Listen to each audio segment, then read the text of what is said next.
जयंत पाटील हे संपर्कात आहेत असा प्रश्न केला असता अनिल देशमुख यांनी बोलणं टाळत गडचिरोली जिल्ह्यातील आमदार धर्मराव बाबा यांची मुलगी ही आमच्या संपर्कात आहे. ती म्हणते मी माझ्या वडिलांच्या विरोधात निवडणूक लढायला तयार आहे. 3दा ती साहेबांना भेटली. तिचा आग्रह आहे माझ्या बाबांनी जे तुमच्याबरोबर केले ते मला आवडलं नाही. मला तिकीट द्या. मी पण आपल्या बाबांना पाडल्याशिवाय राहणार नाही. धर्मराव बाबाची पोरगी आमच्या संपर्कात आहे. धर्मराव बाबाची पोरगी आमच्या संपर्कात आहे. 3दा म्हणते मी माझ्या वडिलांच्या विरोधात निवडणूक लढवायची आहे. भाग्यश्री 3दा साहेबांना भेटली. आग्रह तिचा की जे माझ्या बाबांनी तुमच्यावर केलं, तुमच्या पक्षावर केलं ते मला आवडलं नाही. त्याला म्हणे मला साहेब मला तिकीट द्या.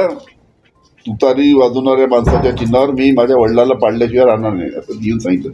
जीबी न्यूजचे प्रत्येक अपडेट मिळवून घेण्यासाठी तुम्ही आमच्या चॅनलला लाईक करा, सबस्क्राईब करा आणि शेअर करा. तसंच बेल आयकॉनला सुद्धा प्रेस करा. आपला जिल्हा, आपली बातमी. GB news Bhandara.